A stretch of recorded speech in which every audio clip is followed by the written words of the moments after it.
This is the Breakaway Podcast, presented by the National Bird Hunters Association.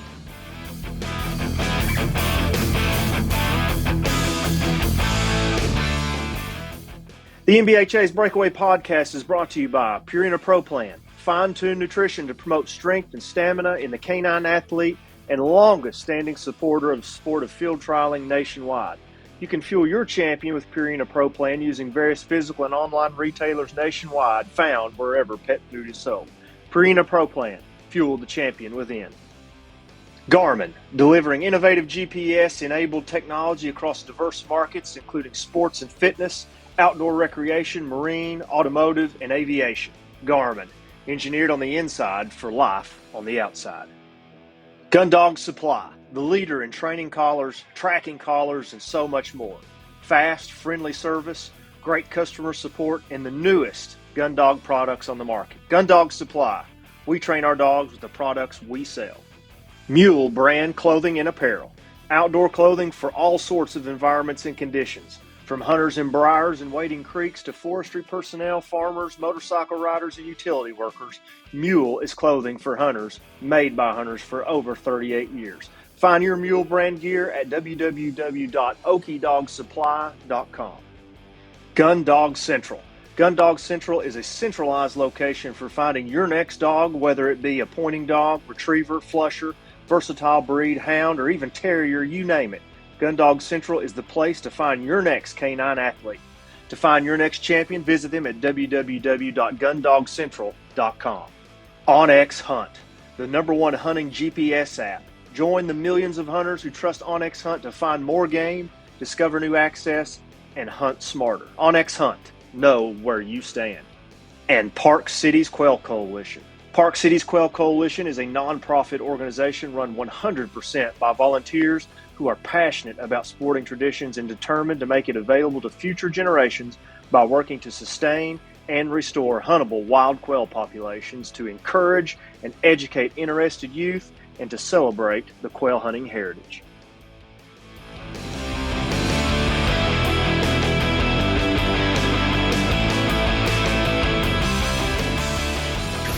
Welcome to the Breakaway Podcast, presented by the National Bird Hunters Association. I'm your host, Joe Hopkins. So glad that you would join us once again for another episode. Hailing from Gardner, Kansas, our guest this week spent his formative years immersed in quail and pheasant country. It was during the autumn of 1992 that Dr. Stan Wint made his maiden appearance at a field trial organized by the Midwest Missouri bird hunters in Grand River, Iowa, where he won an amateur derby stake with his pointer female, Popsicle. Little did he know this victory would serve as a launch pad for himself, as it sparked a flame to one of the most accomplished careers in field trials. Over the next 15 years, Dr. Wint's kennel would grow and produce an exorbitant amount of winners and champions, along with the assistance of professional trainer Mr. Scott Miller. Household names like Hall of Famer and breed shaper Honky Tonk Attitude, along with other Hall of Fame inductees such as Honky Tonk Gigolo and Attitude's High Finance, and other notable champions including the likes of Shadow's Attitude, Addition's Big Delivery, Honky Tonk Fantasy, and Honky Tonk High Rise, helped Dr. Wint and his operation become synonymous not only with the NBHA, but a formidable force within the entire field trial world. Whether handled by himself or Mr. Miller, Dr. Wint amassed more than 340 wins while winning accolades such as National Amateur Handler of the Year for a total of 9 times, and is, to this day, still the only owner-handler to win the NBHA National Amateur Championship 3 times with 3 different dogs, with a total of 9 wins in that particular championship. Dr. Wint frequented Open Company as well, winning the NBHA National Open Championship 10 times, the NBHA Fraternity twice, and racked up 12 NBHA Dog of the Year awards. In addition to his impressive competitive resume, Dr. Wint also pioneered the first NBHA sanctioned trial in the state of Kansas, and over the course of his career has become chairman of countless trials while holding the office of NBHA President, NBHA Secretary, NBHA Treasurer, and is noted for negotiating several critical and lucrative sponsorships for the organization while implementing the first digital dog and handler records database the organization still uses today. It is arguable as well that no one has judged more of the country's most prestigious walking and horseback events, both open and amateur, than Dr. Wint. Beginning his residency as one of the 3 judges of the national championship at the hallowed grounds of the Ames Plantation in 2019, Dr. Wint has judged the coveted all-age event 5 times and will sit in the judicial saddle once more this upcoming February. Dr. Wint's storybook career has landed him real estate as well within the NBHA Hall of Fame and the Kansas Field Trial Clubs Association Hall of Fame. Aside from his passion of field trials, Dr. Wint lives in Gardner, Kansas with his wife of 36 years, Miss Julie, and is a practicing periodontal specialist for over 40 years.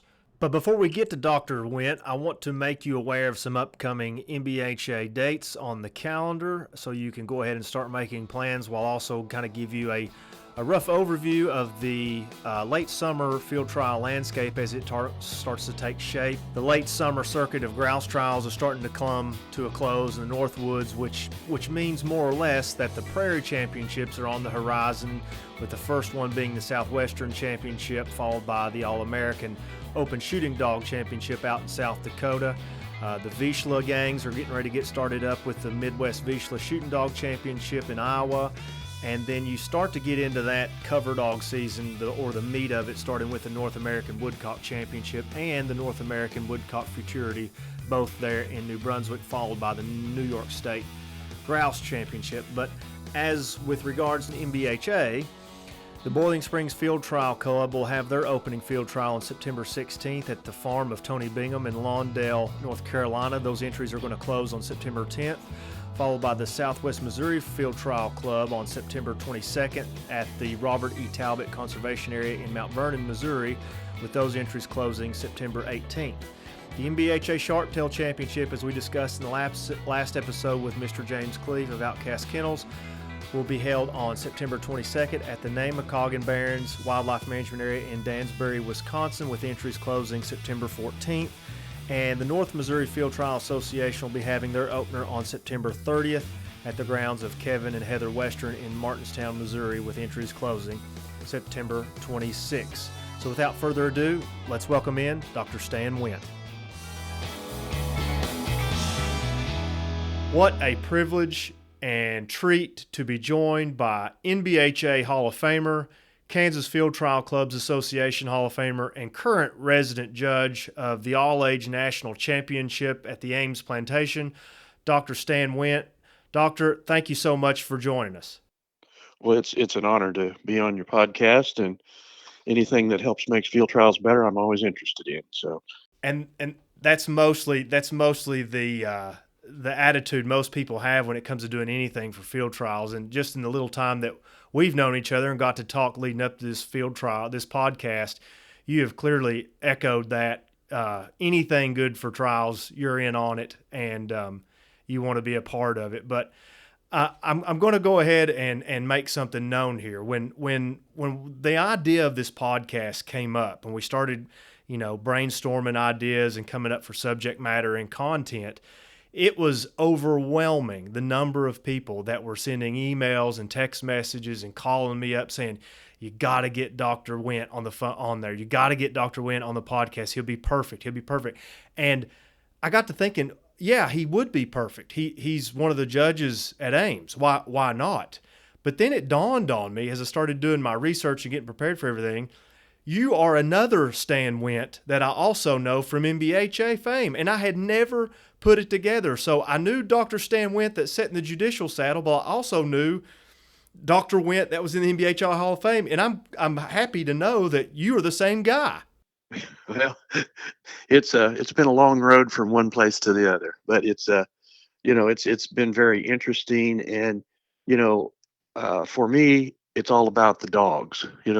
Picking the best dog, running the best dog, enjoying your dog, and the people that you meet along the way are what make it really special. And even though dogs come and go, your friends don't. And you make friends at every field trial, at every time you go someplace. So field trial people are just wonderful. They really are. Clearly a unique community and group of people all together. But before we get started, I have to ask you about something, because when I was going through my research, just trying to get some points, making sure I didn't miss anything and that we covered everything that our listeners would want to hear, I got to looking at some of the things in the NBHA archives, and one of the things was a document of your announcement into the NBHA Hall of Fame. And I thought it rather interesting, the picture that they chose to use of you. You're standing there, big smile on your face, beautiful pointer stacked up in a winner's photo, and you've got a Superman shirt on. Now, Hmm. clearly, there's a story behind the Superman shirt. You got to tell me and the listeners what the deal is with the Superman shirt. Well, um, the Superman shirts kind of started out with honky tonk attitude, and that was at that point in time uh, when you ran for the amateur national championship. It was a two-go deal, and that is you you ran to get qualified, and then they picked certain dogs, and you went again. And when honky tonk attitude won it down in Texas, um, I had four of the six dogs that were qualified, and so he was the last dog that they listed in the thing. And so I would go run a dog, chug a quart of Gatorade, change my shirt, and go run the next dog. And that all happened in a 1 day period. And so uh, it was kind of funny because the last shirt that I had on was a Superman shirt. And uh, when we won that, and I say we because I never won anything, the dog won everything. Uh, I had the Superman logo tattooed on my back with his Oh, name in the middle of it. no way. Cool. Yeah, and so I still have that tattoo to this day. What a story. Well, I Yeah, can't say that I knew what I was getting into when I asked you that question, but I got more than I bargained for. Wow, what a story. That's awesome. yeah, Those memories will stay with you forever, but that tattoo sure will too. That's cool. Look, we've got so much to cover, Dr. Wint, and I want to start off by asking you a question that we're hopefully going to ask a lot of other people that come on this podcast. But one of the things that people desperately want to know about our guests and just people in general in field trials is, how did you get started in bird dogs as a whole? Who was your first dog? How did Dr. sure. Wint find himself in the bird dog world? My father was a farmer, never took me hunting in his life. He had a brother who was a very avid hunter, and I would go with him even before I could carry a gun. And so when I was 10 years old, for my birthday, I got a pointer puppy, a little female dog who was out of Air Pilot and a haberdasher female. And I knew nothing about training a dog, but I lived close to a road and you couldn't just let this dog run loose there. So we kind of kept the dog in a pen or kept her chained up. And so the first day of quail season, I couldn't wait for my uncle to get there to take me hunting. And so I grabbed a double barrel shotgun out of the house, turned this dog loose. She went down and pointed the first bird she'd ever seen. I shot it. I killed it. She brought it to me, and I thought, this is the greatest thing in the whole world. You know? Yeah, yeah, that's the tale as old as time, and Yeah. everybody has those magical moments there, and most of the people in field trials, those memories start with a hunting dog, a shotgun, and a farm somewhere or a piece of ground somewhere where they bird hunted, and that turns into a career of some sort or an avenue into field trials. When and or what was the first trial you attended? Well, fast forward about oh, 25 years, um, I was I went to a fun trial up at Smithville, Missouri, and kind of watched. And uh, when I was there, a gentleman by the name of Randy Brink, who had just won the amateur National Shooting Dog Championship in the NBHA with Shasta Rail, put on a demonstration. Hmm. And he showed a dog that was steady to wing, shot, kill, force broke to retrieve, and backed on side. Wow. And then I thought, oh, this is cool, you know? And I had purchased a dog from Gene Casal that was out of the first frozen semen litter out of Guardrail. Wow. And to get the dog, Mr. Casal made me promise to take the dog to a field trial. And so that was my first experience. And so I went home and trained like crazy. And, being an obsessive compulsive control freak, uh, read every book and videotape and all of these things, and trained the dog, stayed in wing and shot, and took her to her first Derby stake, and she won. And she won the next six. And at that point in time, I was thinking this was pretty easy. And as I got out of the local trials and got into the state classics and things, I noticed that my dog wasn't quite as good as some of the other ones. Hmm. And so that's when I started looking for another dog. And she went to she went, I sold her through Tim Epps to a guy in Japan. And I started looking for a serious field trial dog. And the next dog that I came up with was a little liver-headed dog out of Phil and Rocky Boy that we named Honky Tonk Attitude. Wow. Wow. And Honky Tonk Attitude, or Bull as his call name was, sets this just unbelievable trajectory for your career. But one thing that I have noted, Dr. Wint, in most people's field trial lives is there's a common thread where there's certain people. There's a lot of people involved in field trials in various aspects, but there's amongst every field trial, there's usually a core group or person that kind of helps mentor or brings them along, becomes close friends. Did you have any of these earlier on in your Oh, career? And if you did, who were they? yeah. Well, the first person who started taking me to trials, because I didn't have a horse, was Charlie Sackett, and he was real active in the NBHA in Missouri and at the Smithville Club, and so that's kind of where I started. And then, like I said, Randy Brinks from up here in Kansas City also, and so he was always good to give advice. And then I kind of did something kind of strange, and that is I thought, well, you know, who should I hang out with? Well, I was at a trial up in Iowa, and Scott Miller's wife uh, came up to me and she said, "Well, you need to put your dog with my husband." And I said, "Lady, I don't want to mess with a dog trainer." I said, "All they do is lie to you and take your money." And I watched Scott that day, and he just kept running these dogs and running these dogs and running these dogs. And when he got this one that really hit and did a good job, I went over and congratulated him. And I won the Derby. He won the shooting dog, and we kind of clicked from then on. And so, there were a lot of dogs that we looked at and stuff. I had another dog in there called Another Nell, who we qualified her for the Open NBHA Open National Championship, but then we lost her 26 times in a row.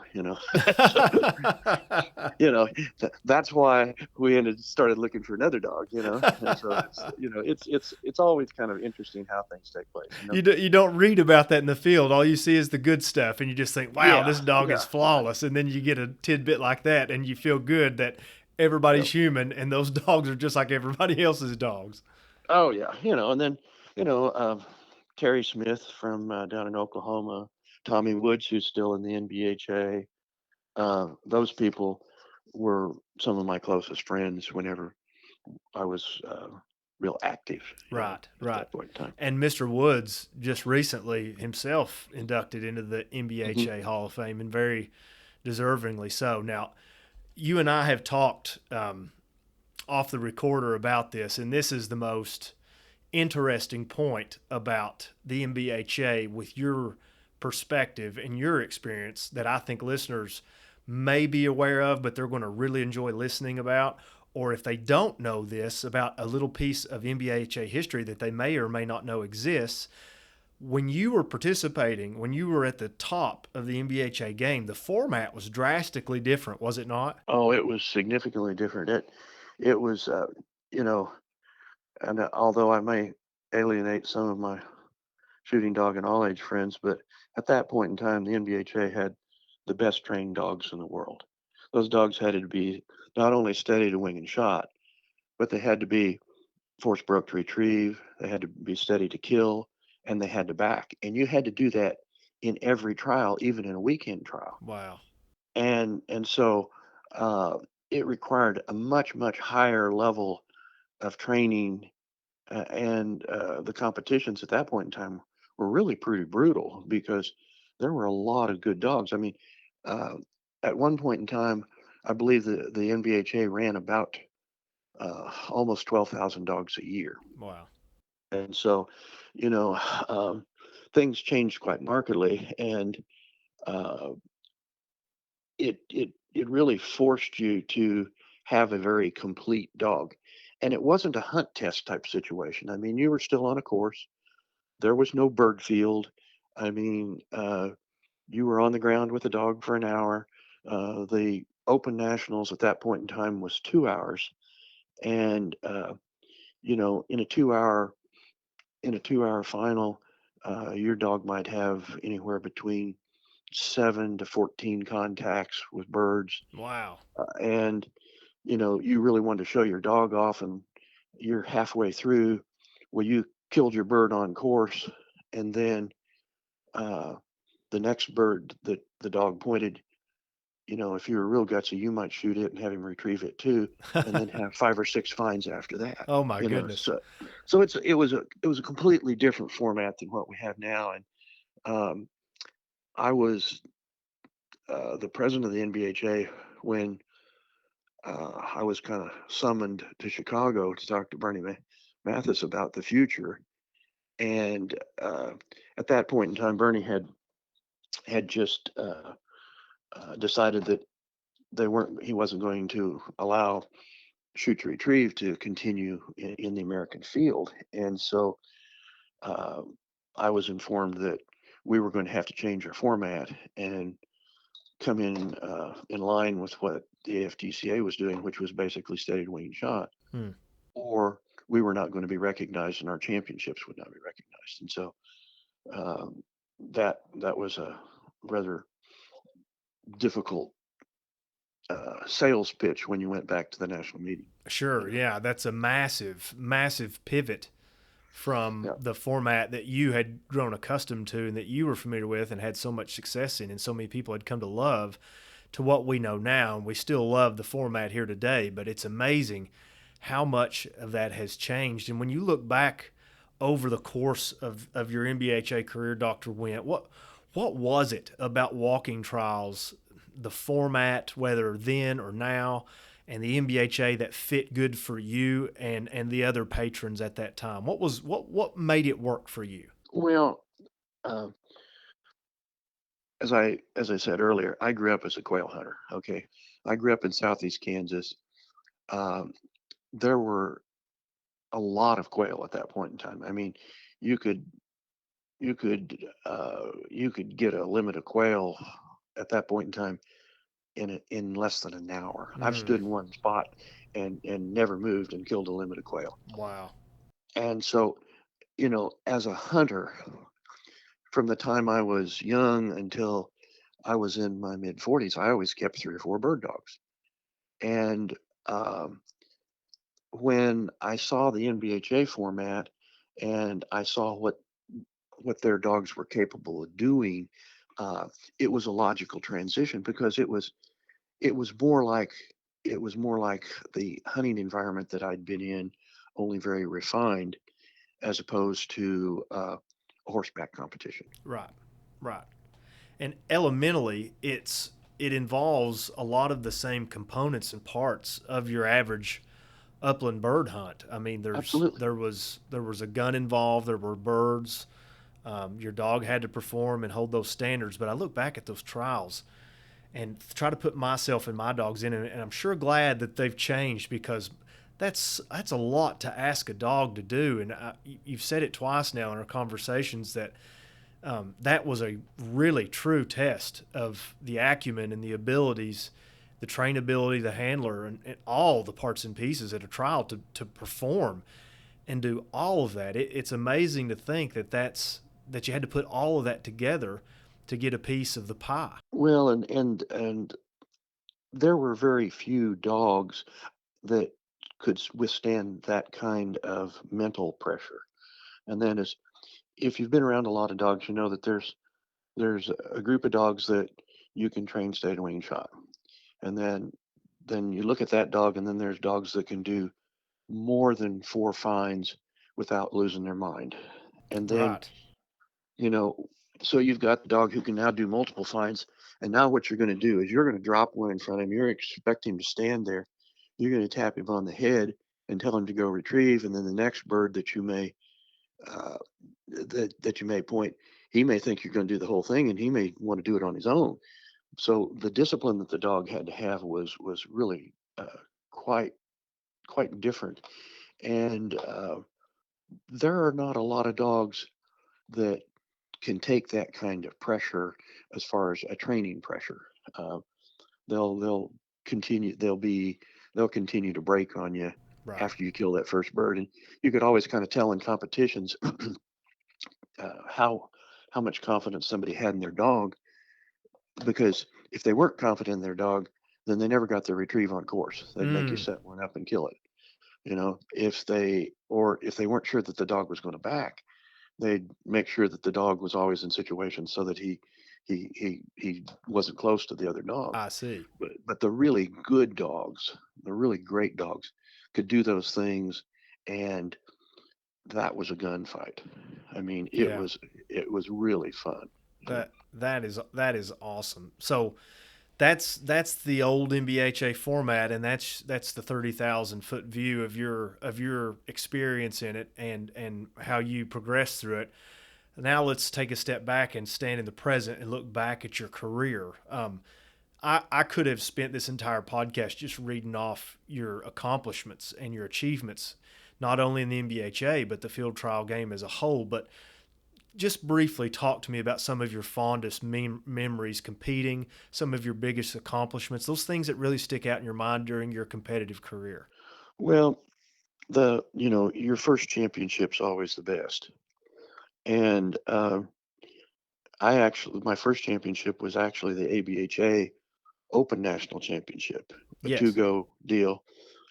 And I went to Ada, Oklahoma, with the Crabtree Ranch with one dog, one horse, by myself, and loaned my horse to a guy so he could scout my dog.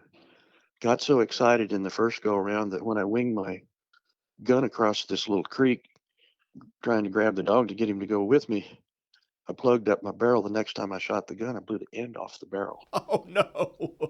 So when it came to, I did get into the finals, and so when I went back to the horse trailer, I just took a hacksaw and cut 2 inches off the barrel. And their rules at the same as ours, and so you know uh, had a 5 fine performance. And the difference between winning it all and getting nothing sometimes is what happens. And the very last fine in that on the fifth fine, I'm walking down through this big old valley, and there's this big brush pile that's about the size of a house in there. And I see my dog pointed about, probably 20 yards from this brush pile. And in his characteristic style, he had his head up, his tail was straight, and he looked really good. And as I get closer to that, I see the bird, and the bird is sitting on top of this brush pile. And I'm thinking, oh my gosh, I'll never get this bird to fly. And so I say to the judge, I said, "Do you have the bird?" And he goes, "No." And I said, "It's right there." And he goes, "Okay." So as I walk in front of the dog, the bird jumps up in the air about 2 feet, dives down the brush pile. I shoot my gun and grab the dog, and we go ahead and we finish, and we win the championship. Problem averted. Probably, yeah. You never know. And I think the other thing that kind of stands out in my mind is the very last championship that I won with him, and that is he had a little bump on his hip, and I took him to the vet, and the vet took a little look at it, and he says, "Well, let me take a little aspiration of that." So he looked at that, and he looked at the microscope, and he says, "I hate to tell you this, but your dog's got adenocystic carcinoma, and he's going to die." Mm. And this was in November. Well, the amateur invitational wasn't until February. So I kind of just brought the dog home, didn't mess with him too much. And he didn't look bad. He didn't act bad. But, you could tell that he wasn't quite the same as what he was. And so It happened to be up in northern Missouri, and so I decided I'd just take him to the trial, and that'd be our last go. Well, I turned him loose, and he went out there like he always did, like a scalded cat, and you just find him pointed. I mean, he was not a dog that you were going to see the whole time, Yeah. and uh, the you'd walk for about 5 or 6 minutes, and then you'd see him pointed. And so at the end, um, he's been gone for about 7 minutes, and I'm getting a little nervous. And we walk out there, and there's this cornfield uh, with all these uh, terraces in it. And on the other side of one of these terraces is a big clump of trees. And knowing the dog and how he was, I said to the judge, I said, now, when I get up here, I'm going to flush for this dog, but the bird's not in that terrace. And he looked at me like I was crazy. And I said, well, I'll flush on the terrace just to show you. I said, but the birds are under this tree over here because that's how far he can smell. And he looked at me and he goes, there's not a dog alive can smell that far. And so I flushed and I flushed. And one of the nice things about Honky Tonk Attitude was he never let down. Right. He'd just stand there like that forever. And so after flushing pretty significantly there for a while, I walked over, flushed that, and it happened to be a wild covey of birds. I shot my gun, and that was the last time I ever got to run my dog. You know? Unbelievable. What a way to culminate that relationship that you and Bull Yeah. had. And I want to do something with you here that I heard done on a I have a thoroughbred background. I listen to a lot of podcasts thoroughbred related, and I heard this done once with Bob Baffert with some of the horses that he'd had over the years and what they'd meant to him. And it's kind of a prompt that just in a few words or a couple words there, as I mentioned the names of these dogs to you, just tell me what comes up into mind, what you remember, just a few words about each. But I want to preface one before I let turn you loose on him again is Honky Tonk Attitude. Honky Tonk Attitude clearly had a large stake in your life and your field trial career, but I can remember when I first started getting the itch to find my way into the field trial world and just learn about it. You know, I was reading the field and stuff. It was inevitable that any sort of research that I did online, any sort of, documentation that I read, there was going to be a reference to Honky Tonk Attitude or Bull as he was known by his call name. And he was almost just a picture that was synonymous with the World Field Trial in my mind. And he kind of wove himself into competitive fabric. And not only that, when I go back and I look at pedigrees, because I'm a pedigree guru, I just love pedigrees. My wife says I can't remember my phone number for all the pedigrees that are stuck in my head. But when I go back and look at all these pedigrees, he has been a breed shaper. There are so many female families that are still out there that are potent, that are still being bred today, and sire lines that have bull as pretty much their foundation. And one of the things that I always found cool about him was I was friends with Donnie and Dewey Mullins that lived in Berea there, and Bull or Honky Tonk Attitude had that Fiddler sire line over top of that Builder's Risk, Builder's Edition female family, and Hmm. Dewey Mullins actually bred Builder's Edition. So I was really familiar with that family. And when I discovered that about Honky Tonk Attitude, I thought, man, he is just the complete package for me. What, Dr. Wint, it's probably impossible, but just riff on Honky Tonk Attitude. Um, if I had to come to just one word, it would be competitor. Okay, and that is that dog loved to compete. When you line him up next to another dog, he wasn't going to pick his head up till he was in front of that dog. He had a tremendous nose. His style was very exceptional. Um, he was he wanted to stay broke. Okay. Now, when I first saw him, and all the credit for him, you know, goes to Scott Miller. I mean, he trained the dog. He worked the dog. He won with the dog.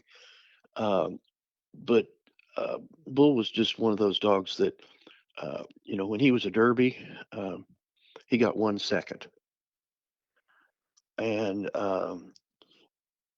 in his in his career, he if he did, he was kind of an all or none dog. He either won it all or he didn't get anything. And so, uh, he was a dog that when you turned him loose, it was like hanging on the back end of a bus. I mean, he stayed to the front. He did what he was supposed to do. He had all the natural tendencies, but he was a lot of animal. And the unfortunate thing about him was he never got to show that at different levels. Uh, he was a tremendous sire. Right.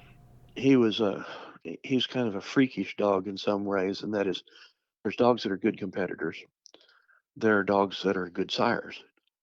Some of those dogs are not good breeders. He was all of those things, and he was a fun dog to be around. I mean, you could you could pull up to a motel and let him loose, and if there was a door open, he'd just go in the room, sit down.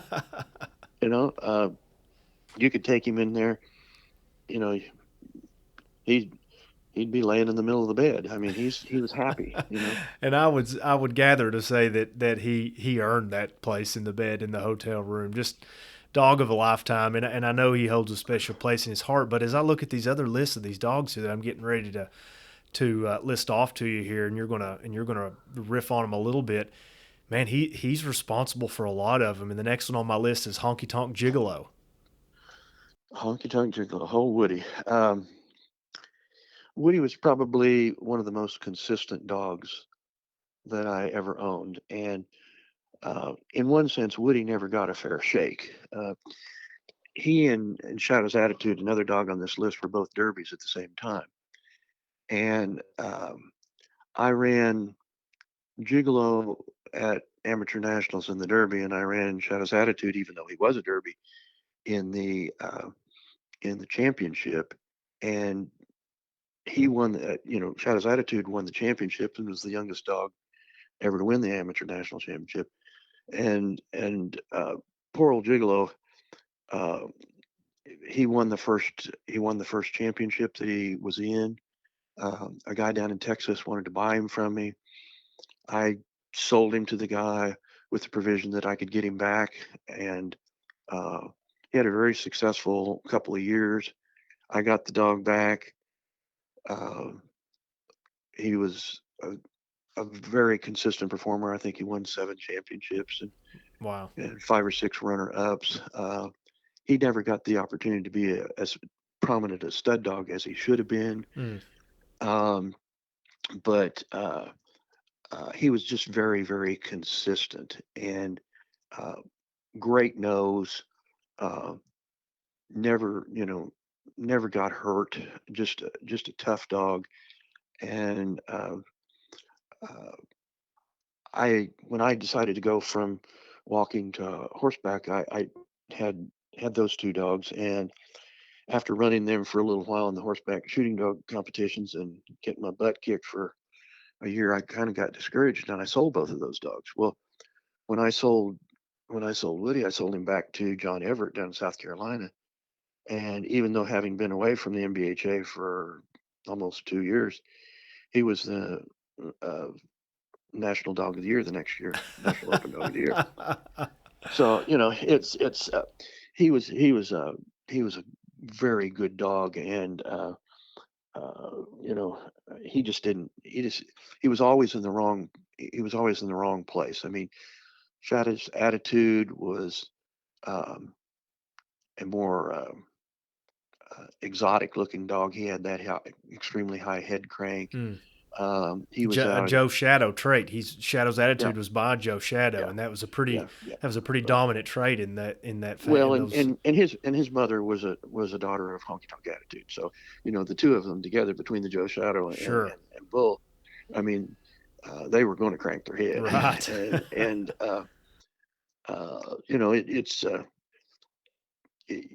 when you have two that are very successful, you kind of have one that's a favorite. Well, looking back on it, my favorite should have been Woody, because uh, uh, well, there's a guy down in Texas by the name of George Gage, and George was looking for a dog, and so I was down at Ardmore, and we were running the amateur invitational down there.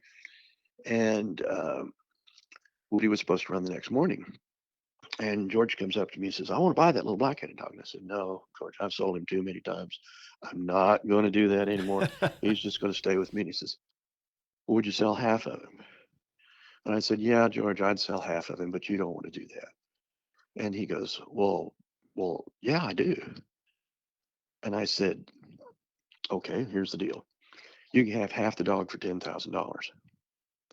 And he kind of looked at me and he says, "Okay." Well, I didn't think too much of it. And the next morning, he was supposed to run the first race. And so I get there early, get the dogs out and doing my stuff and everything. Here walks up George and he hands me $10,000 in one $100 bills. Wow.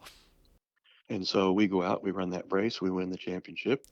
And I said, "Well, George, go up and pick up that stuff. It's yours." And he was happy, you know. He was. So, Money I well mean, there's spent. just, yeah, it's that. Woody was a very nice dog.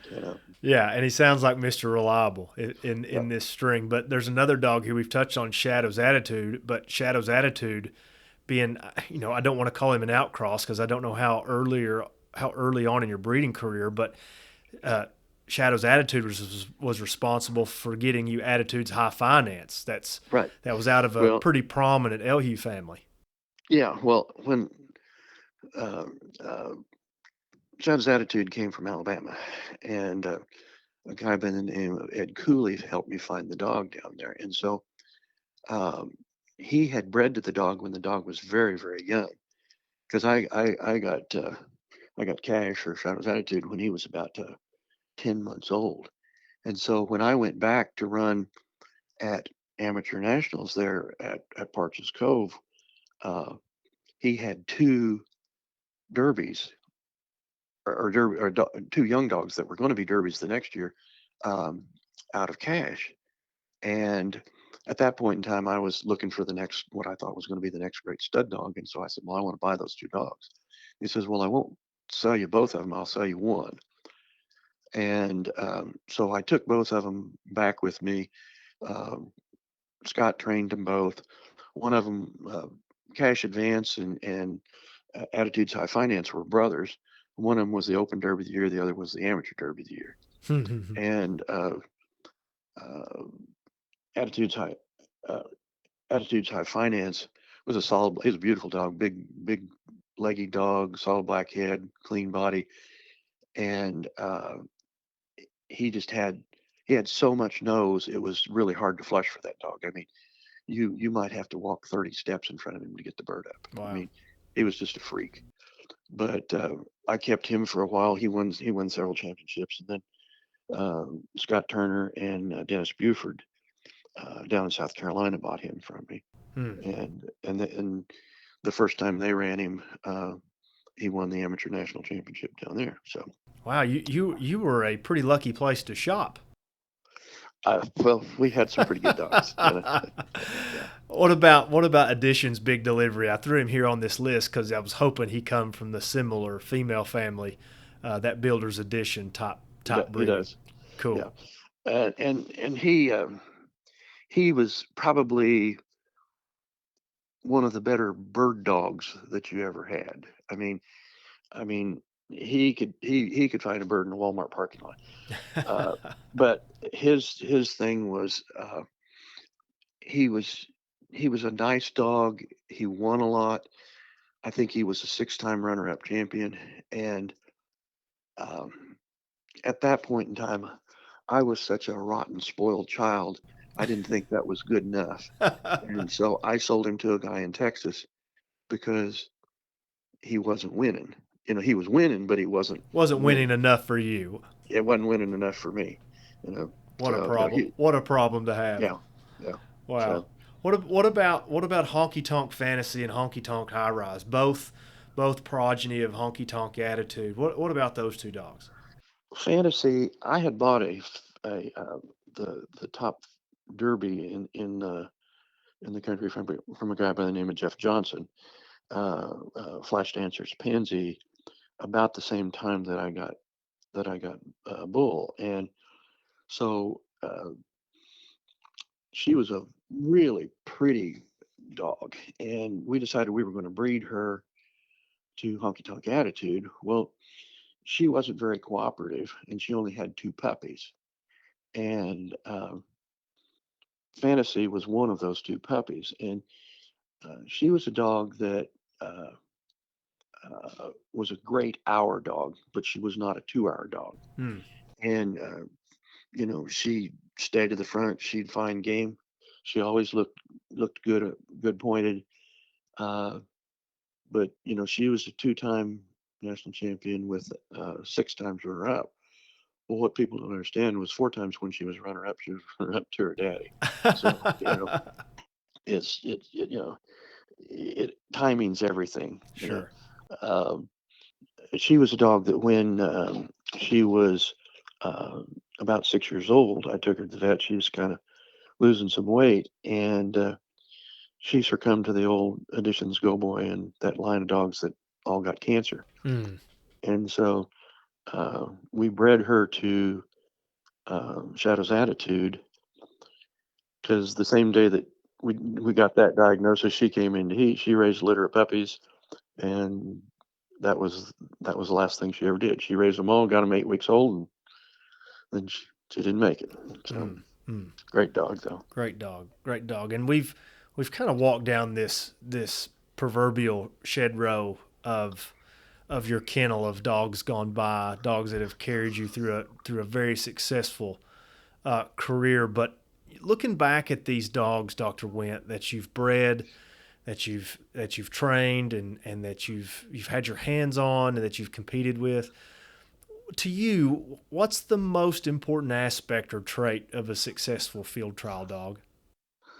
Well, uh, it's kind of the old judges routine. Which one would you like to take home? Hmm. We always want the dog that has that burning desire to find game. You know, some dogs are just smart. I mean, you turn puppies loose and the wind's blowing a certain direction. Some of them get on one side of the fence and some of them go to the other side of the fence. Hmm. And the ones that are on the right side, they didn't get there because they just instinctively do those things. I mean, they know things, and so if you're an aggressive person, you want an aggressive dog, um, and so you know, you got to have a dog with a good nose.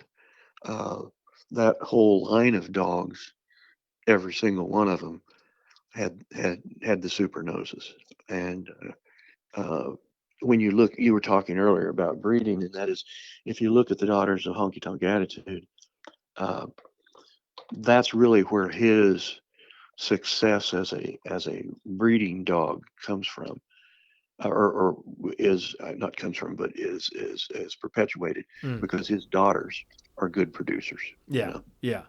And it's not just a thing that plays out in the bird dog world. It plays out in the horse world too. There are blue hen mares and wonderful broodmare sires that just continually shape the breed because of not necessarily the stud or the sons that they produce, but the great brood females that come out of these crosses. And it sounds like that you kind of had the market cornered. You had these well-to-do studs, these high-profile studs to pick from, and these great female families, these great females right underneath the same roof at the same kennel. But one thing that I'm hearing amongst all these, and I think Bull kind of more or less culminated this the best, was that insatiable appetite for competition. It just sounds like every time his feet hit the ground and the leash was let off the collar, he was going to outcompete the other dog next to him, and he knew what he was there to do. yeah. Well, he was kind of like what we see in some of our pro basketball players right now, and that is, he wasn't a very good practice dog. Okay, he knew when it was practice and he knew when it was game time, and that aspect of him stood him really well. I mean, uh, he just He could turn it off and then he could turn it on. yeah, Really he knew. smart animals do that. Yeah, well, and you ask about one other dog, the high rise dog. The high rise dog, much like Shadow's Attitude, was he was a freak when he was a puppy. I mean, when you would put him on a wing when he was 10 or 12 weeks old, he'd crank his head up so high you'd think he was going to fall over backwards.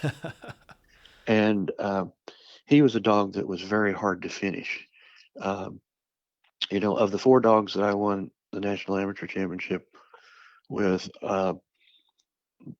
he was the dog that was probably the most difficult to get around because you'd have him and he'd be doing good, and then about 5 minutes to go, he would adios on you. And so, Mm. you know, when he won the National Amateur, he didn't win it because he got in the first go round. He was actually the standby dog. And I was braced with a guy from South Carolina by the name of Joe Norris. And Joe was about the fastest walking guy on the planet. And so at that point in time, I cared a lot more about being able to walk than I do right now. And, I had a picture of Joe from behind on the wall in front of my treadmill. So when I get up in the morning, I'd be walking with Joe every day. Well, we actually were braced together in that standby brace. And at 45 minutes, Joe said, "I've had it. We're done." And so then I was by myself with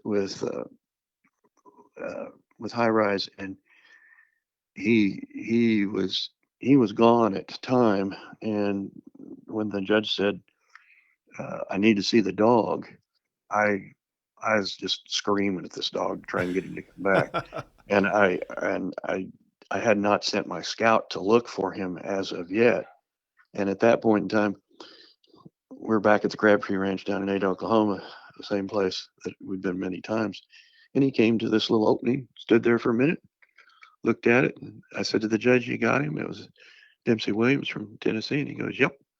I sent the scout in there. We got him and we won. But, uh, you know, he could have just as easily kept right on going. Yeah, yeah. It's almost like he came out and knew he needed to turn around and smile at you just because he Just that knew. once. Yep. Yeah, That that's was about the only time he ever came back and smiled at me. But, yeah, yeah. Most of the time it was adios. That's really neat yeah, that you're able to look back and draw those names and those moments, and that's what makes field trial specials. But there's a question here that I have because a lot changed between your NBHA career up until now, and that's pretty much a lane shift. And what I'd like to know is how did you exactly merge your career from walking trials to horseback trials? sure. Well, if you know anything about me, you know that Scott Miller and I were intertwined in our uh, career together almost from the beginning, and he's responsible for all the success that I enjoyed with dogs. Like I said, I never won anything. The dogs won things, but he got the dogs ready. And when he decided that it was time to move on and go to horseback shooting dog competitions, um, I took a couple of the dogs with me, but I wasn't winning like I was e- expecting to. And so I decided that what I needed to do was I needed to go and I needed to watch different kinds of dogs. And, at that point in time, because I had a horse and I was available, I got to judge. And I went to Inola to judge for Dr. Hawthorne. And so, when I get out there and I've got my getting ready to take off first day, he's running the dog wagon and he goes to me and he says, "Now, son, I know you've seen a lot of dogs, but most important thing in an all age stake is race. And if you don't have the race, it doesn't make any difference how many birds you find. First thing you've got to have is the race." And that's really something that I've carried with me all of that time. And so later, as that trial was over, he goes, "Well, before you turn these in, I'd kind of like to see what your placements are." And I said, "Okay, I'll show you mine if you'll show me yours." And he goes, "Okay." And so we laid our two little sheets out and they were exactly the same. And he goes, "Okay, well, come to find out, as I'm talking to him, he was an oral surgeon. I'm a periodontist. We went to the same school. He was close friends with another oral surgeon that I knew. And my wife's grandmother had worked for him at one point in time. Wow. And so, you know, the field trial world's a lot smaller than what you think. It You it know, it absolutely is. You never know the connections you're going to make or connections that you're going to find. I've had this question before, Dr. Wint, and you may agree with me and you may not. I know the keyboard warriors may come after me, but I think I told you this in our precursing phone call. But I had a gentleman ask me once that was coming to judge a walk-in trial, and he had judged many horseback shooting dog trials and many all-age trials, and he asked me, he just said, I want to make sure I do a good job. I need to know what I'm looking for. I need to know because I don't, I know what I see when I'm looking at these other trials, but I've never really done a walk-in trial like this, and it was a high-profile one. And I just said, listen, you've looked at enough horseback shooting dogs that you should be able to see the same dog here today. That's the dog you were looking for then, and that horseback shooting dog is similar to the dog that you're going to see here today. There's maybe a few caveats that are different here and there, but I think what happens is people on the outside looking in like to look at that walking shooting dog as a step down or a class down from that horseback shooting dog. And people love to draw delineating lines between things because that's just the habit of man. But what is the difference between an all age dog and a shooting dog? Basically pace. And that is, when you look at a walking dog, you're looking at a pace that's about 3.5 miles an hour. You look at horseback shooting dog, that dog is running about 6 miles an hour. When you look at an all age dog, he's 8 to 9 miles an hour. And the range is bigger. Um, uh, as far as the bird work, the nose, those types of things, you're still looking for the best dog. Right. And so it becomes a question of how you look at ground application and what the difference in the standard is. And, uh, you know, when the sport started, there weren't any shooting dogs, there were just all age dogs. Right. And there's, you know, as the sport has evolved, those two have become closer and closer together. And, one of the things that's uh, unfortunate for the sport right now is that you've seen a demise of the prairie trials, Yes. and so it's really extremely difficult to evaluate the difference between those two dogs sometimes based upon the terrain that you're in. Whereas if you're up on the prairies, it was very easy to see the difference in the range of the dog and the drive of the dog. So, when we look at those things, um, we're seeing um, we're seeing the dog kind of evolve into what its its terrain is like. Um, I mean, you're seeing probably a kinder, gentler dog than what you did see many years ago. Well, correct me if I'm wrong. I mean, we're losing grounds at a at Sure. a at a sad rate, and not only are we losing grounds, grounds are the grounds that we have are seemingly shrinking too. I mean, to Hmm. to show a true all age dog, it takes a lot of acreage, and not only just Yeah. acreage, a lot of open acreage, and that's real estate that's just getting harder and harder, not only to find but to keep. And it's you go to a lot of venues where there's all age stakes, but it doesn't mean that that's a good place for an all age dog or a good place to show an all age dog. And I can Yeah. see the difficulties when we talk about topography and terrain and ground availability. Well, I mean, if you look at, say, like Hoffman on the East Coast, that's a really good set of all age grounds. The loss of the Florida trial is damaging for all age because that was a good set of grounds. You go to Hell Creek, that's a great place to evaluate a dog because the lines are so long. I mean, you start down one of those, if you're a real all age dog, you're going to go clear to the end of it. Okay. If you don't point a bird, you're going to keep going. And so, it becomes, as you said, it becomes more and more difficult to look at things um, and to evaluate things because sometimes you just don't have uh, you just don't have the terrain that's and the area that's conducive to running that big, hard running dog. Right, right. Well, we've dabbled here in the all age dog and the different disciplines and stuff, but one of the reasons why you were such a good prospect for our field trial in this interview is not only are or were an NBHA patron and understand that side of the coin very well, you've sat in the judicial saddle, a lot. And not only just a lot, you're sitting in some of the most prime judicial saddles that the game has today. And I'd like for you just to summarize your judging career up to this point, where it's taking you, where it's taken you in this part of your career, and what it's meant to you. Well, it's a great honor to judge the national championship. Uh, it's a great honor to judge the Quail Invitational at Paducah. You know, when you go to those things, you get to see the best dogs in the country. Okay, and you have experiences with those dogs in in in in a way that you get to evaluate them, and it's really quite an honor to get to do that. Um, I think that it becomes there's a lot of responsibility to the sport there, and that is, although it's enjoyable, you want to make sure that you get it right. Mm.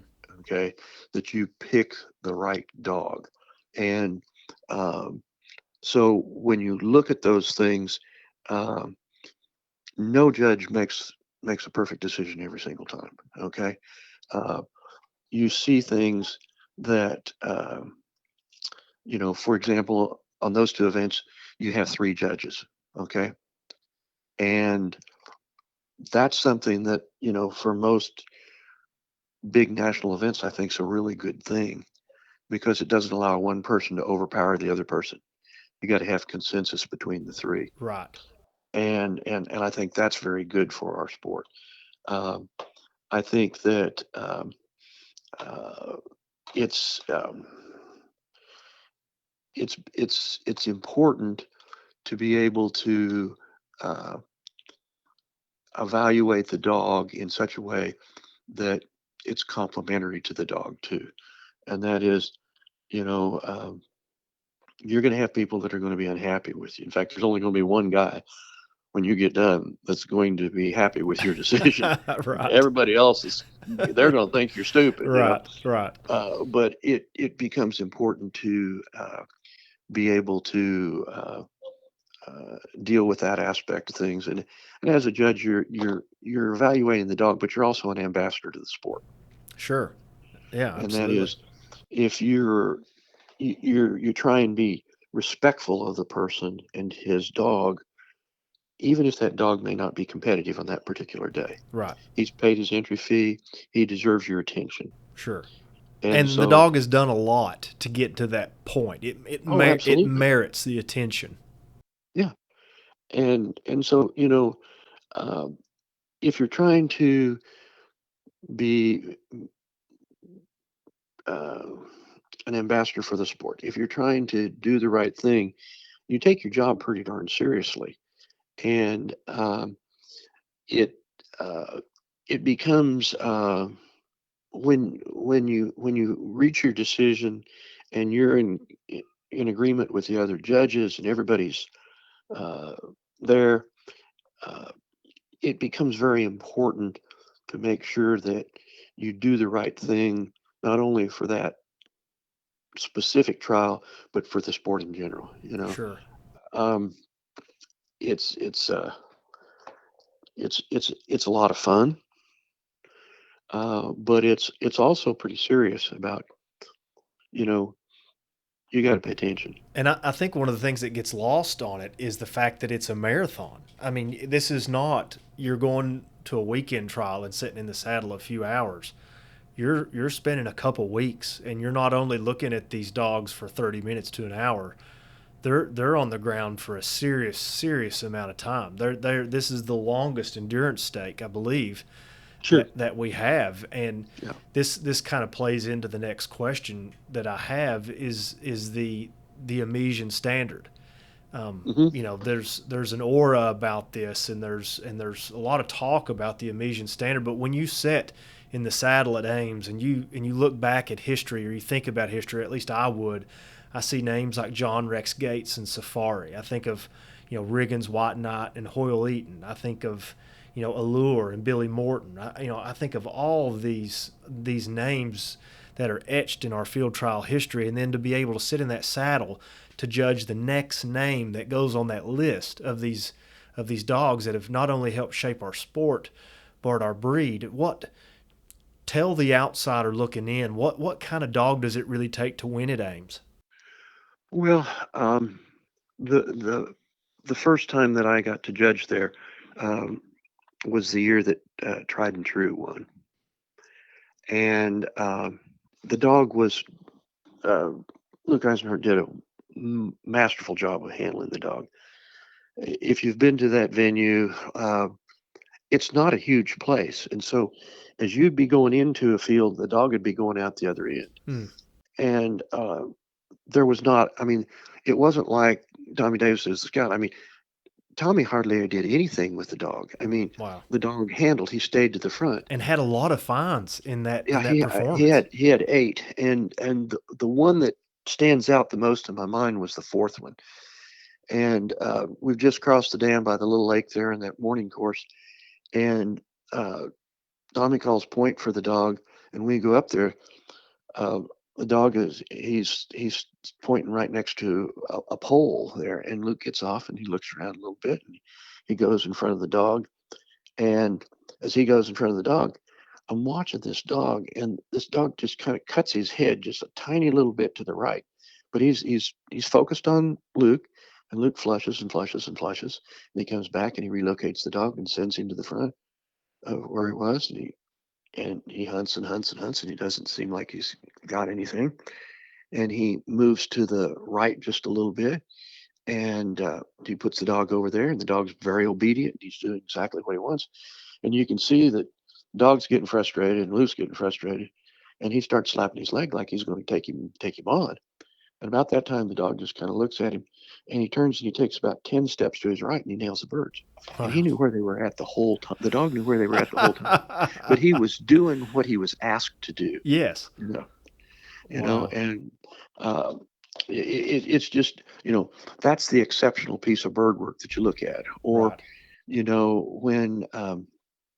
when Miller Speed Dial won, the dog had a pretty rough first hour, but after that, the dog adjusted. He went into the woods. He started finding birds, and with 3 minutes to go, the dog is. We find him pointed to the front. You can't look any better on a bird than what this dog does. And I've had some pretty good looking dogs, Sure. and he was as good as anything I'd ever seen. And Gary gets off. He flushes this covey of birds. He takes the dog to his horse, and we're starting down this big old field. And when he hits the whistle, this dog throws mud. Okay, at the end of 3 hours.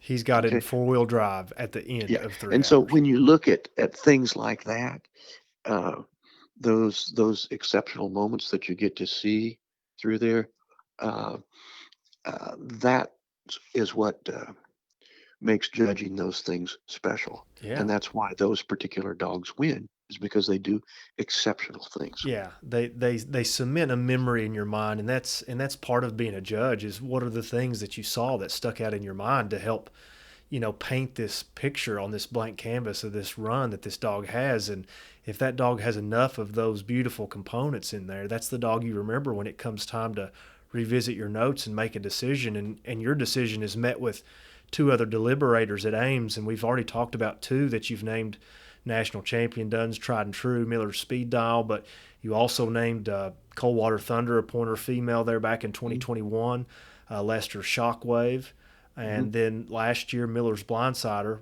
handled by Jamie Daniels. And that's a pretty hefty roster of dogs. Just in the time you've been doing it, those dogs have racked up just some serious accolades and all those achievements and stuff. But it makes me wonder your perspective on this next question. How has the field trial dog changed over your career from the time that you put your hands on the dog as a young person or as a new trialer till now? How have you seen the dog change? Well, I think that the physique of the dog has changed a little bit. I think you see a little shorter coupled dog, a little fancier dog, uh, uh, a dog that's a little easier to handle. Um, uh, you know, I always laugh because I had a walking dog that to get right to take to a trial, you needed to work him off the horse for a couple of hours, several days in advance, so Grind that the you edge could off of pace them. pace him down to where you could actually stay with him. Sure.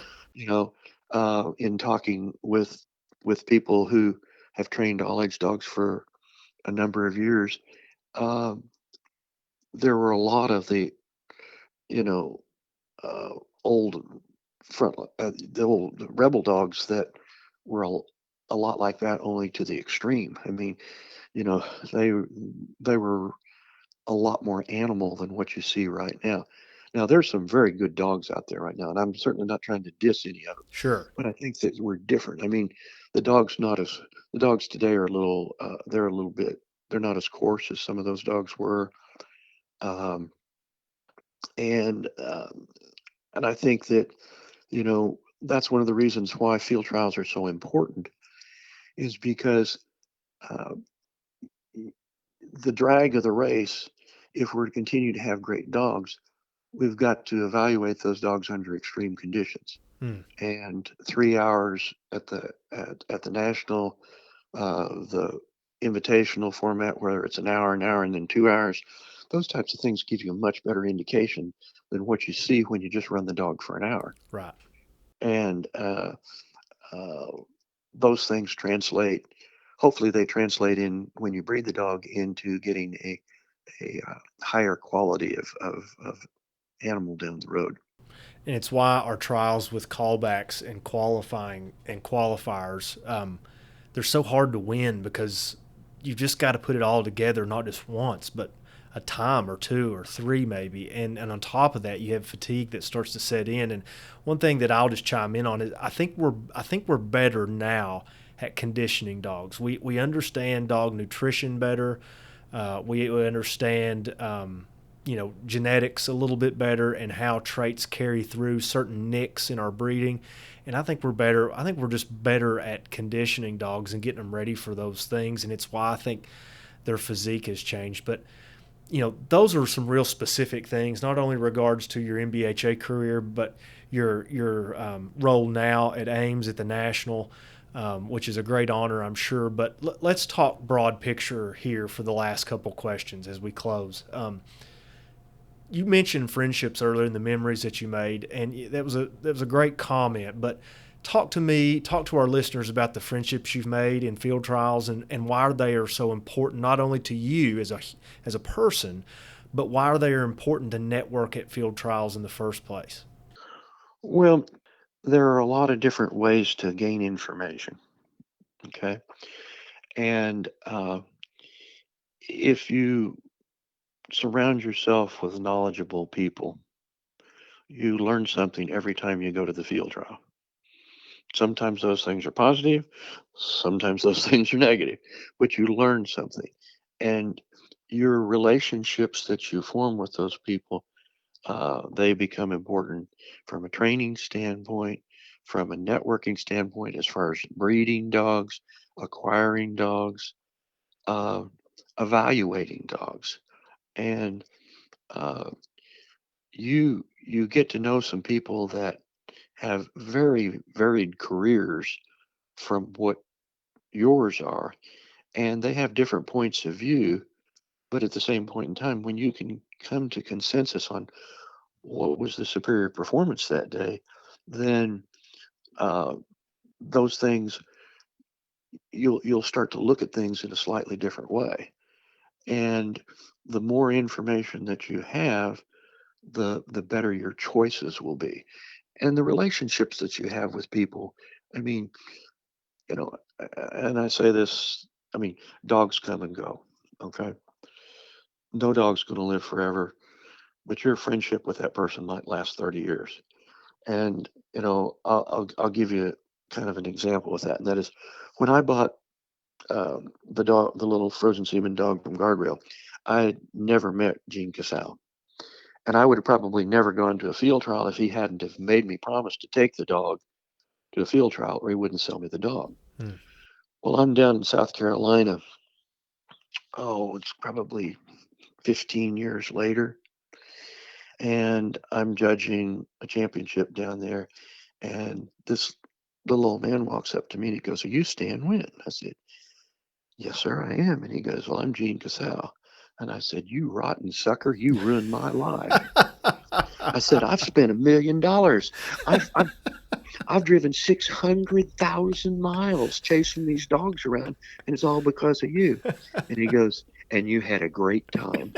And Oh, so, it's kind of interesting sometimes how things come full circle and how people influence you.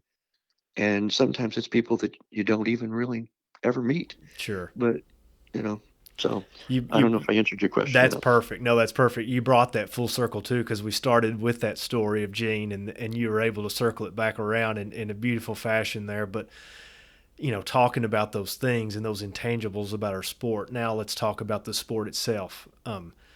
Dr. Wint, you're in a position where you've looked at the game and how it's changed, its characters, its place in history.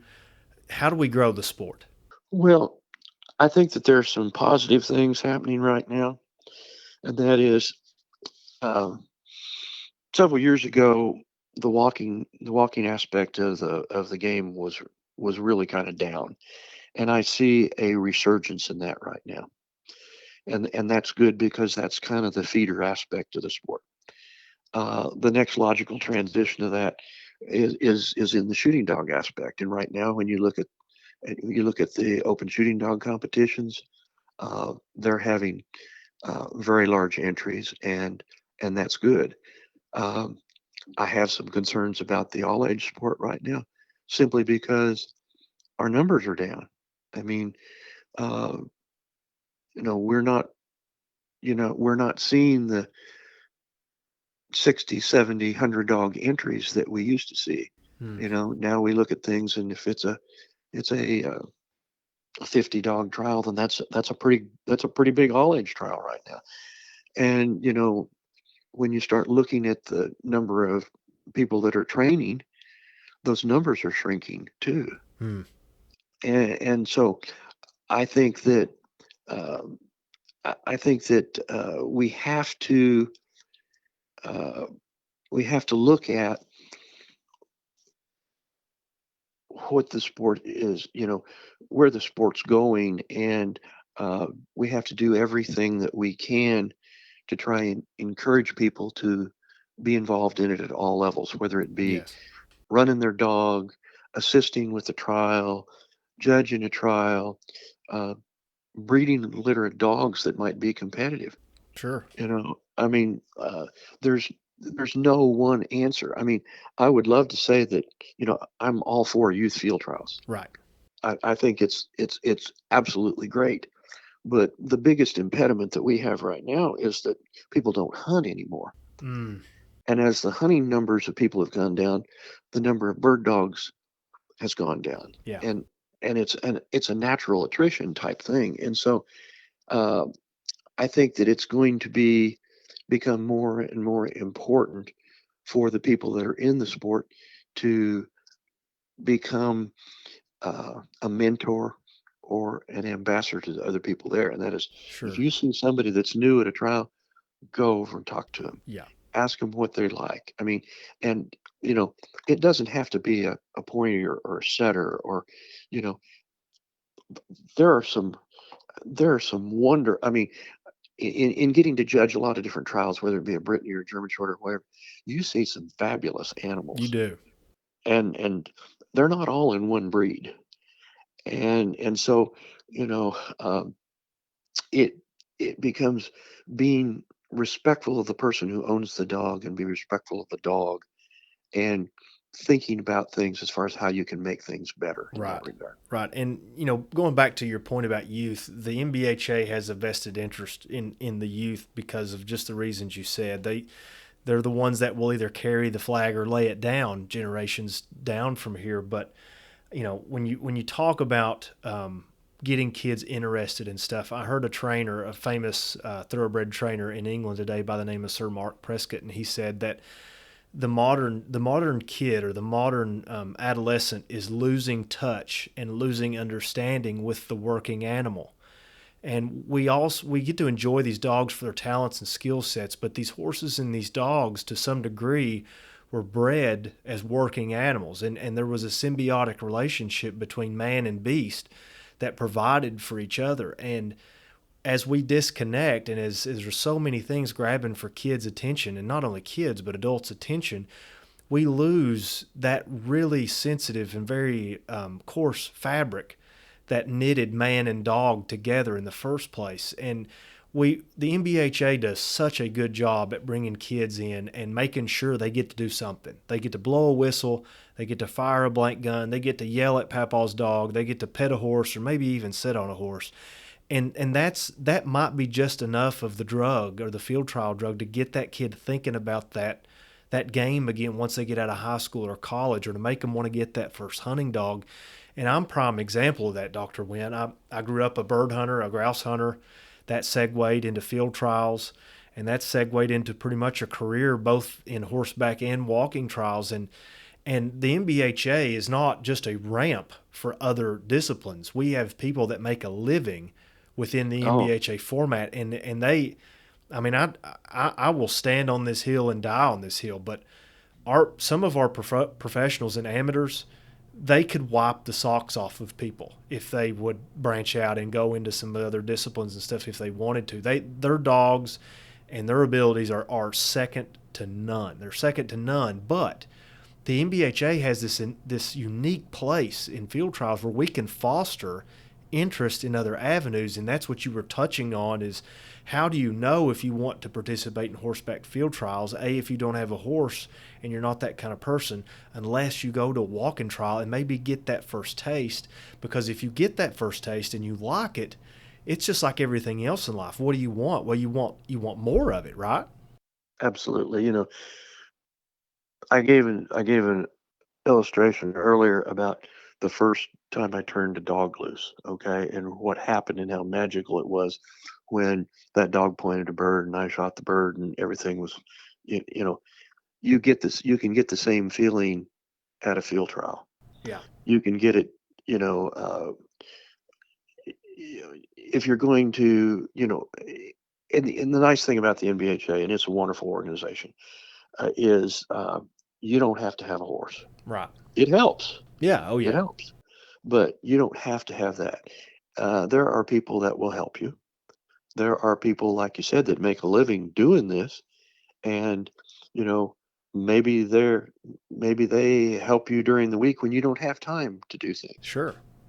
and so your dog is ready to go, and maybe one time you compete in the open, or they compete in the open, and you run in the amateur. Yeah. I mean, there are a lot of different permutations there.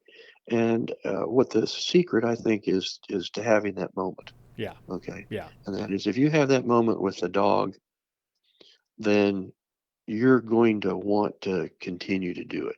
Yeah. And uh, it does have to be about the dog. I mean, uh, I always kind of laugh at things when I'm listening to people talk, and I kind of break it down into two groups, and that is there's the dog people, and then there's the eye people. And the eye people will never win enough. Yeah. Okay. The dog people keep coming back because they love their animal Win or and lose. win or lose. Yeah, Yeah. yeah, and Yeah. that's what separates field trial people. I think for the most part, we do get people that get their feelings hurt and they kind of stay puckered up because they don't win all the time. But for the most part, if you hang around field trials and you stick in it, you're a dog person. You you, Yeah. you just love the dog. So what advice, Dr. Wint, do we have for new field trialers? They're listening to stuff like this podcast. They're getting content from various other other places on the internet. They've got dogs.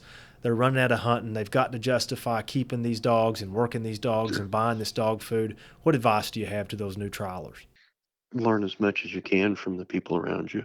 Network. Yeah. Yeah. There are a, a great number of resources that you have that are very close to you. And whether it be um, a walking competition, a horseback competition, an all age competition, whatever it is, there are people that are close to you from a geographic standpoint that can help you to get better. And the more things you learn, the more successful you will be. And there are there's a whole lot of different dogs out there, and being able to evaluate that animal and determine whether it's the dog that you're going to take hunting or it's the dog that you're going to compete with. Uh, it all is based pretty much on helping to, establishing a knowledge base, and then from that, critically evaluating what you do. Right. And you need to learn something every time you go. And you I need mean, to invest. You need to invest in people, and it's a two-way street because you need to network with these people, but you need to have an intrinsic value to them. You need to know that, to let them know that you want to learn and that you can offer help, and you can, help clean stalls or help them with the dogs, or help train with them or whatever. But the return in you that is an investment in yourself too, because I'll pour into you, you pour into me, and we make each other better. And that's what makes these friendships and field trials so unique. oh yeah, I I had never met a gentleman by the name of Jim Krause, who at that point in time was judging the national championship. Yes. And he came out to Kansas and judged a trial out at Medicine Lodge, and I ran a dog out there. I thought the dog did pretty good. And, um, he didn't like the dog and didn't use the dog. And so, as we're coming back, he was going to drive to Dixon, Kentucky. Well, we hit a snowstorm, and so about 45 minutes from my house, I called him on the cell phone and I said, "Hey man, you got to stop at my house. You cannot drive all the way home in this storm." He said, "Oh, I can make it. I said, "No, don't do that." So we put his horses in the barn, and he stayed here all night. And so after um, a little while, I asked him. I said, "What didn't you like about my dog?" And he goes, "I liked your dog. You just ran him in the wrong stake. You had him in a shooting dog stake, and that was an all age dog." And so, you sometimes you don't always get the opportunity to ask that question, Yeah. Yeah. and those types of relationships down the road serve you well, and so the more people that you become involved with, and the more you put yourself out there, uh, the greater the amount of knowledge that you gain. Yeah, that's true. Dr. Wint, you've been a great guest. You've got great insight, great context with regards to the NBHA now and in its past. 5 times you've judged the National All Age Championship, going on 6 this coming February. Just so thankful for you to be on, but I can't let you go without asking this question, and everybody that comes on here will probably have to answer this same question. Where do you see the sport 10, 20, 30 years from now? Well, nobody likes change, okay? And we would like for our sport to be the same. This is the 125th anniversary of the National, and we'd like for that to continue to stay the same for forever. Um, if things do not improve and dog numbers do not improve, I'm afraid that what you will see in the future is, instead of an all age division, a shooting dog division, I think you'll probably just see one. And I'm not sure that that's good for the sport, but it simply becomes a question of numbers and economics at some point in Sure. time. And so I am hopeful that we can maintain the traditions that we have, and the uh, unique uh, aspects of each different division of the dog world that we have. But I have some real concerns about that, and I think that's why it's so very important for people that listen to something like this podcast to understand that our sport is fragile, and it's only going to grow if we grow it. Sure. And so we have to be the people who carry the flag and try and make it better. We can't wait for somebody else to do it. And Amen. so, an answer to your question, um, I think our future is as good as the people who work hard to make it better. Yeah. And you know, there's always going to be a group of people with a negative outlook on the sport. You know, there's realistic views, and then there's negative views. I've kind of always said, as long as there's dogs and man loves dogs, I can't see a world without field trials and a place for a man to compete with his bird dog. But Dr. Wint, thank you so much for your time, your hindsight, your insight, your foresight, and everything else in between. Thank you so much for joining us on the Breakaway podcast. It was a pleasure. Thank you. That was the Breakaway podcast. Thank you so much for joining us. If you enjoyed the podcast, please tell a friend, like, and subscribe to all of our social media platforms to stay up to date on everything National Bird Hunters Association and all other field trial related content. But hopefully, we'll see you next time at the Breakaway.